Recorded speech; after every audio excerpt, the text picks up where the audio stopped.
Ciertamente que nos es posible hablar con categorías humanas sobre el anuncio del Evangelio, sobre la llamada a la vida en Dios, a la vida en Cristo, sobre la llamada a nuestra salvación, a nuestra justificación, a nuestra redención total, a nuestra santificación, a nuestra glorificación tan ansiada y esperada.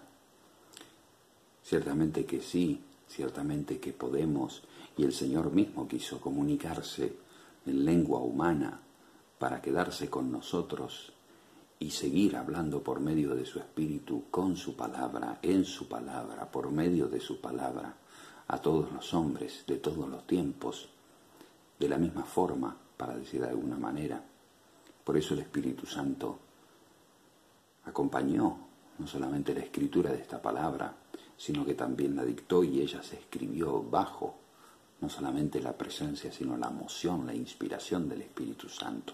No solamente nos es lícito poder seguir invitando a todas las generaciones a participar de este llamado glorioso, de este evangelio glorioso, de esta buena noticia gloriosa, sino que además nos es posible hablar acerca de todo aquello que Dios nos quiso revelar. Lo que no decía en el video anterior, lo que no me resulta al menos a mí plenamente convincente, es tratar de hablar o definir cuestiones en materia doctrinal a partir o de ciertos versículos o de ciertas doctrinas que son polvoreadas, digamos, o tomadas de un versículo o de la interpretación o de la traducción de un versículo, puesto que nosotros sabemos que el Nuevo Testamento está escrito íntegramente en griego. Hoy lo leemos en griego, ¿no? Ya leemos la antigua versión latín, Vulgata, aunque existe una traducción neo-vulgata que sigue más ajustada el texto griego, la traducción, esa latina. Nosotros estamos hablando en estos días del capítulo 13 de Mateo. Estamos hablando del reino de los cielos, del reino de Dios, y estamos hablando de la invitación que Jesús hace por medio de parábolas, no solamente a conocer el misterio del reino de Dios, sino también de conocer a este Padre bueno que se acerca al hombre, puesto que el hombre ya ha llegado, y le anuncia su salvación. Y también nos preguntábamos si el Hijo había lanzado su anuncio de salvación, de liberación a todos, y si a todos había llamado a estar junto a sí, a pesar de su respuesta, y si a todos había llamado a la conversión, a todos había llamado a la fe, a todos había llamado al arrepentimiento, a todos había llamado a lo que habitualmente se llama la renovación del hombre interior, es decir, aquel proceso de conversión en arrepentimiento, de regeneración, de justificación, que termina y se corona de alguna manera en el momento de nuestro bautismo, según aquello de Romanos 6, 2 al 5, y en tantos otros pasajes de la Sagrada Escritura, en los cuales aparece el misterio de la salvación vinculada al agua y al Espíritu. De hecho, el que no nazca del agua y del Espíritu no podrá ver el reino.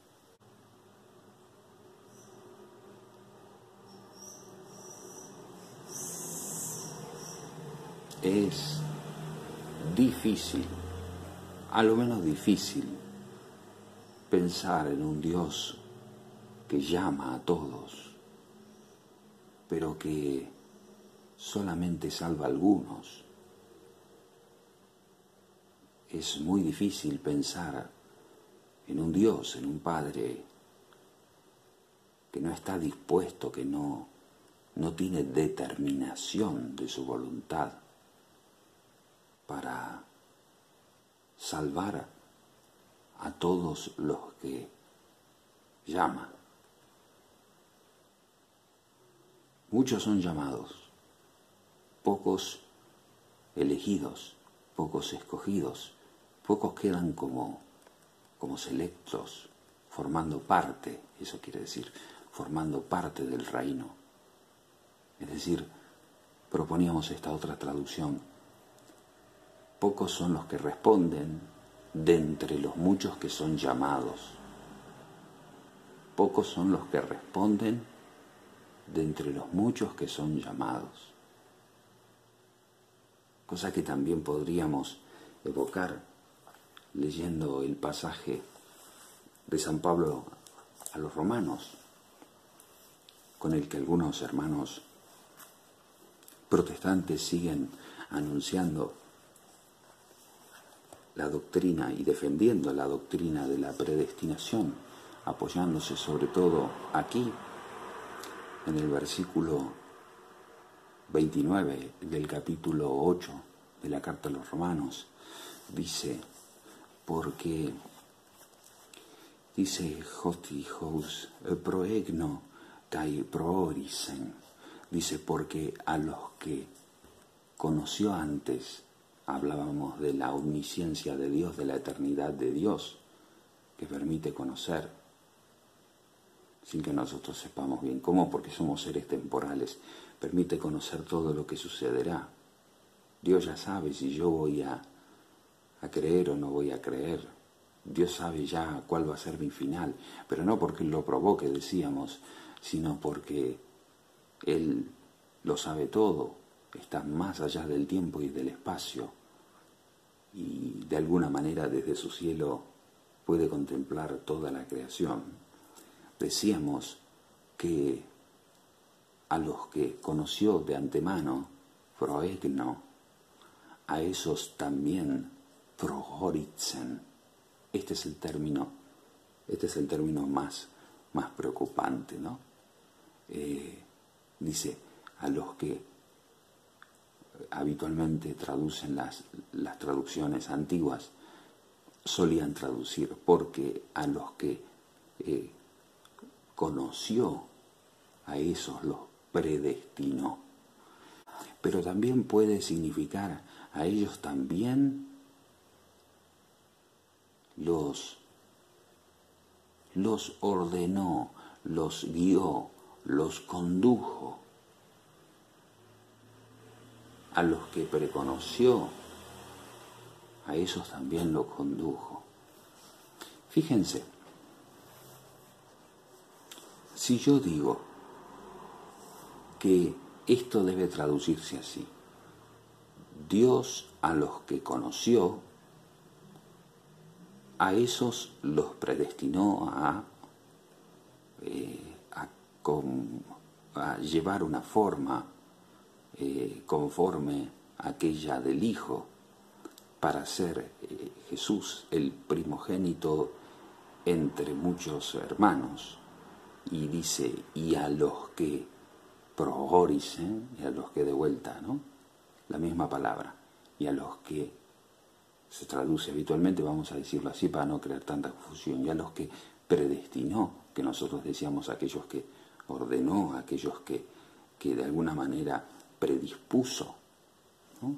Aquellos que preconoció, a esos también los preorientó. Los preorientó. ¿Cómo los preorientó? Dice el versículo 30. Por medio del llamado, porque a ellos también los llamó. Dice el versículo 30, y a los que precontempló, a aquellos que preorientó, a esos también los llamó. Y a los que llamó, a ellos también los justificó. Y a los que justificó, a estos también glorificó. Estamos hablando de todas maneras en un lenguaje que no se escapa todavía plenamente a la sensibilidad poética, ¿no? Porque si uno estudia los verbos, están todos en un tiempo que se llama, como decir, pasado perfecto simple, ¿no? Pretérito perfecto simple.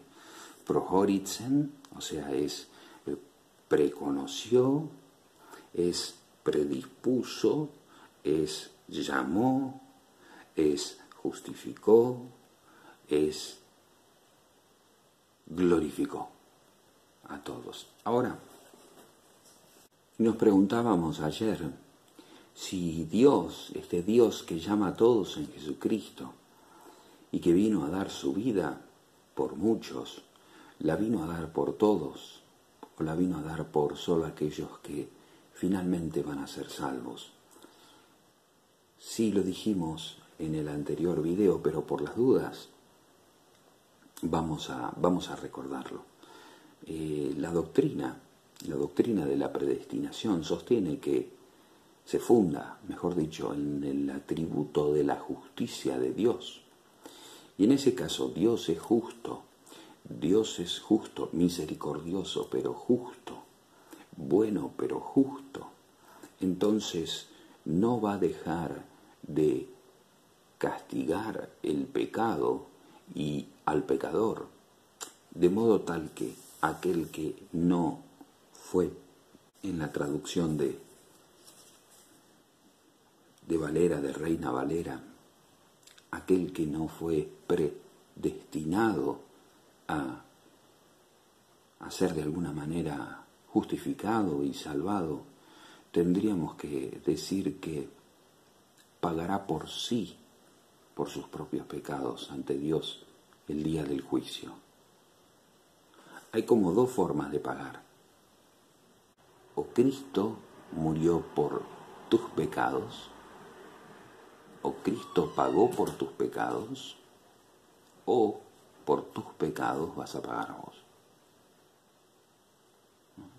Cuando uno transgrede una ley, cuando uno comete un acto de maldad, alguien tiene que pagar, alguien tiene que cobrar. Bueno, aquellos que fueron justificados y a los que se les imputó los méritos de Jesús en la cruz del Hijo de Dios, cuando el Hijo de Dios cargó los pecados de nosotros, de los tuyos, entonces tendríamos que decir, vos no vas a ser castigado, pero ojo, esto no significa que vos no sos originariamente reo de las penas del infierno. No, en absoluto. Significa, de ellas te hizo zafar aquel que puso la cara y que sí sufrió y que sí fue castigado por vos, que es Jesucristo, el Hijo de Dios. Él hizo posible de que vos no tengas que pagar, sino que a vos te salga gratis este castigo. Pero no a él pagó. Ahora, como Dios es justo, no puede cobrarse dos veces la misma salvación. Es decir, o mejor dicho, la misma no condena. Entonces Dios no puede cobrarse dos veces. No puede imputarle a su propio Hijo tus pecados y después vos, una vez justificado, tener que pagar por aquellos pecados por los cuales el Hijo murió. No. Entonces dicen los hermanos reformados allí, dicen, no, en realidad, si paga Cristo o paga el pecador, ¿no? Entonces, allí se establece como una pequeña brecha, ¿no?, entre aquellos que responden y aquellos que son llamados, que para ellos no es así, ¿no?, sino que son llamados de aquellos que van a ser elegidos, puesto que llamar a alguien no elegido es un despropósito, ¿verdad?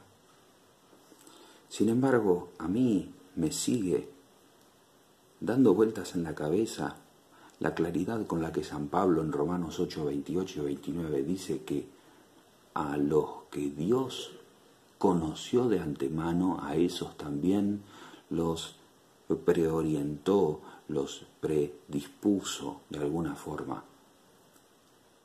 porque en realidad hablábamos de la omnipresencia de Dios, y la omnipresencia de Dios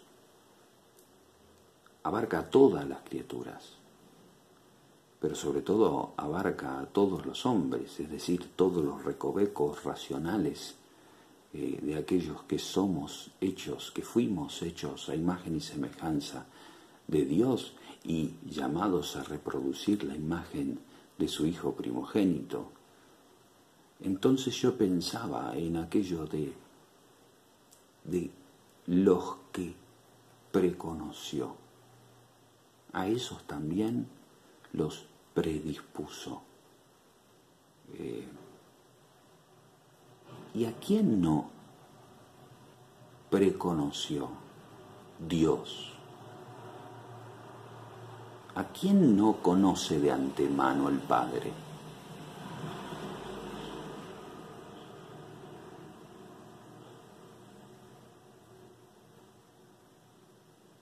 El reino de los cielos es de alguna manera la consumación,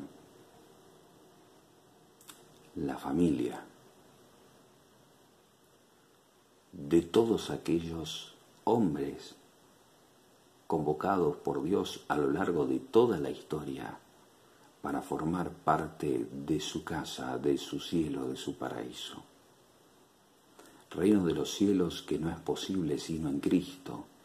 Reino de Dios que Cristo viene a anunciar y reino de Dios que tiene sus exigencias.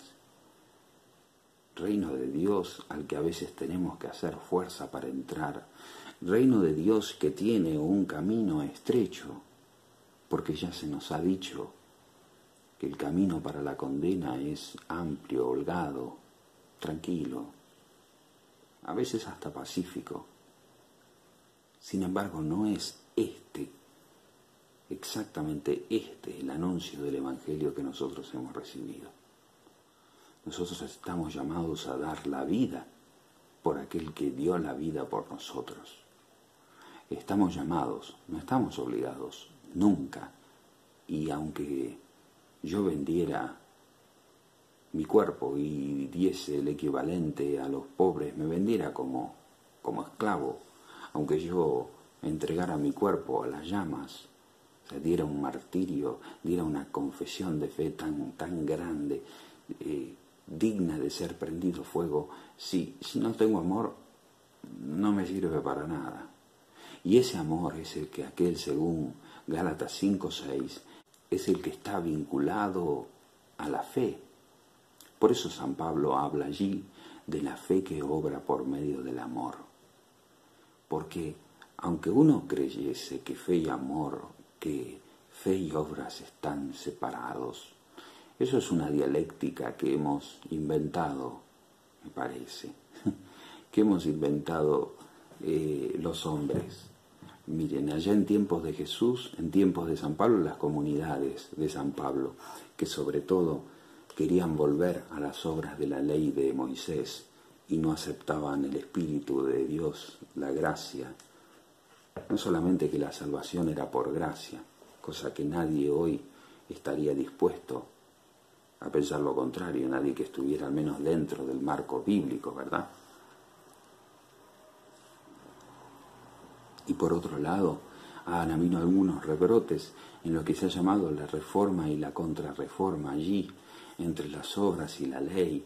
Aún desde un montón de púlpitos se escucha este fantasma imaginario de fe y obras. Es hecho un estudio conjunto entre luteranos y católicos, entre protestantes y católicos, y se ha llegado a la conclusión de que en torno a la fe y las obras no tenemos una diferencia sustancial en carácter de interpretación bíblica. Es decir, pensamos meridianamente lo mismo, al menos en su esencia. Es decir, el hombre es salvado por gracia de Dios, por la gracia de Dios, por la gracia de Dios, y esa gracia de Dios es la que, enraizando en uno, realiza las obras, ¿sí? Es decir, no puede haber una persona que quiera salvarse realizando obras. No podemos obtener nada de aquello que es gracia, porque bueno, si no estaríamos atentando contra el principio mismo de gracia. Si es por gracia, no es por obras. dice San Pablo en la carta a los Efesios, pero además de eso, nosotros sabemos que es contradictorio. Lo que es gratis no se puede pagar, no tiene precio, ¿no? Así la salvación no tiene precio. Y aquel que quisiera comprar el amor estaría convirtiéndose en algo peor que un desgraciado. Diría Cantar de los Cantares 8:7, ¿no? No hay posibilidad de ninguna de querer ser salvado, de salvarse por sí mismo, por obras, por lo que sea.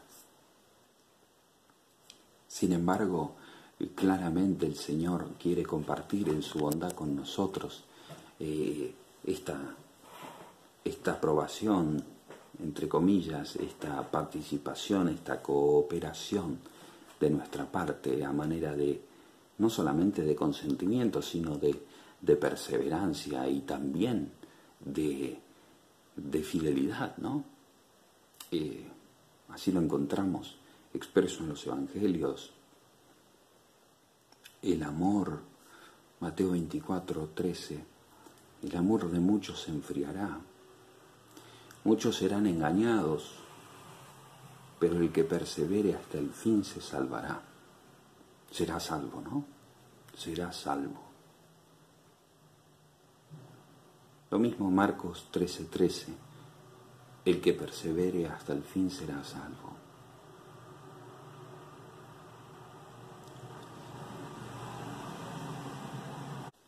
Compartíamos este pasaje del Apocalipsis 17:14. Al Cordero le harán la guerra, al Señor de señores y Rey de reyes le harán la guerra, pero los vencerá en unión con los suyos, los llamados, los elegidos, los fieles. ¿Ven? ¿Se dan cuenta cómo aquí tenemos en un mismo plano, en un mismo nivel, en una misma mirada, en una misma consideración, aquello que también Mateo 22:14 veíamos de él, muchos son llamados, pocos escogidos, y que proponíamos interpretarlo, pocos son los que responden de los muchos que son llamados? Esto lamentablemente claro, ¿no? Sin embargo, los vencerá el Cordero, unido con los suyos. Él vino a los suyos y los suyos no lo recibieron. Juan 1:10. Pero a los que lo recibieron, Juan 1:12-13, les dio la posibilidad de llegar a ser hijos de Dios.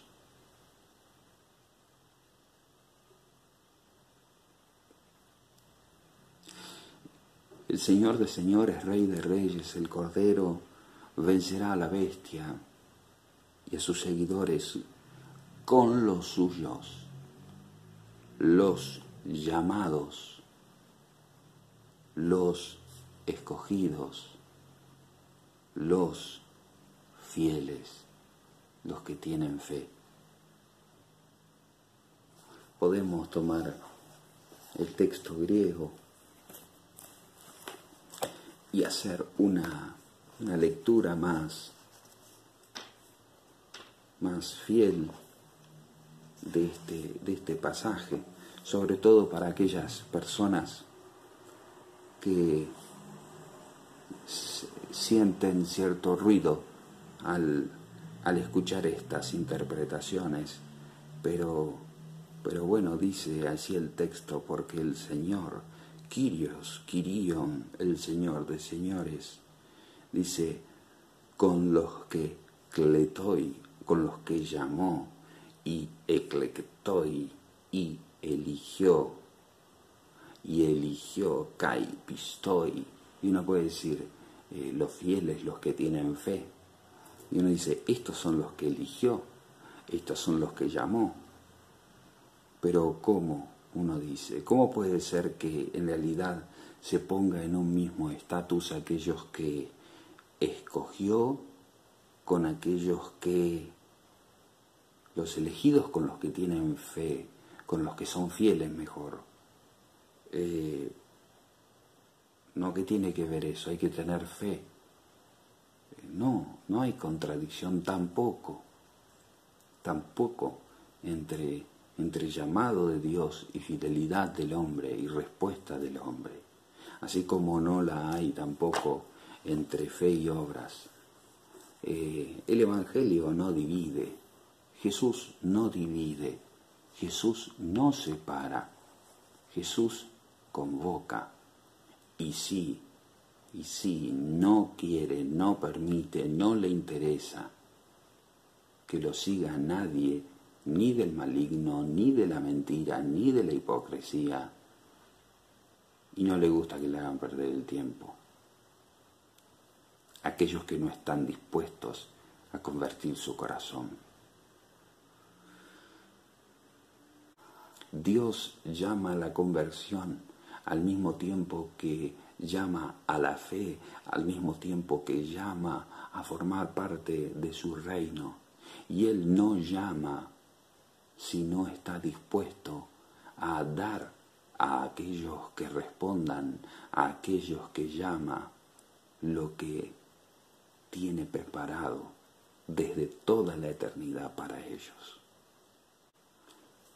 El Señor a los que preconoce, a los que conoció de antemano, a esos los predispuso a la salvación y a la gloria, los predispuso a la justificación, a esos los llamó, y a todos, en cierto sentido, nos preconoció, como diría San Pablo.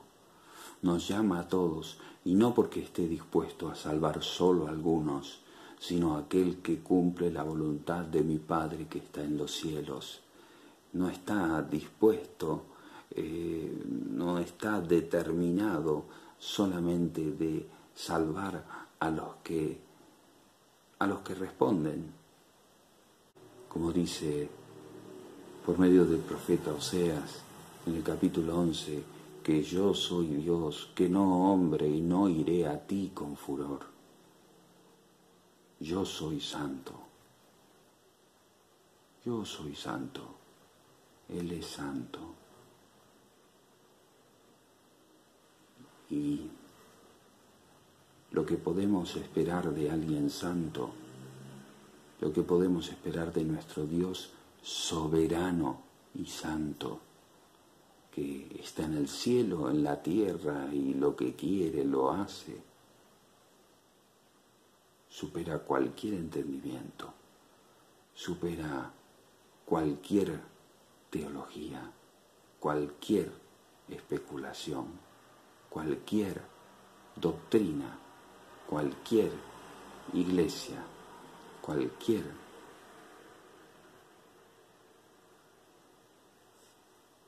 no supera a cualquiera. Y si alguno quiere erigirse en el depositario e intérprete por excelencia de la revelación bíblica, adelante. Pero yo, en las páginas de mi Biblia, en las páginas, en los textos, incluso originales, no puedo leer. Por más que he tratado, no puedo leer.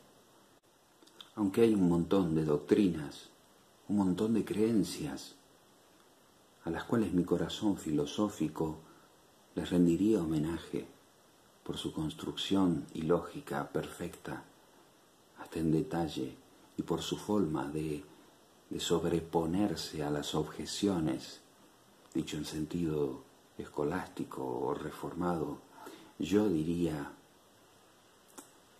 que ninguna de ellas supera por nada a la palabra de Dios revelada, que siempre termina poniéndonos en mayores problemas de los que creemos.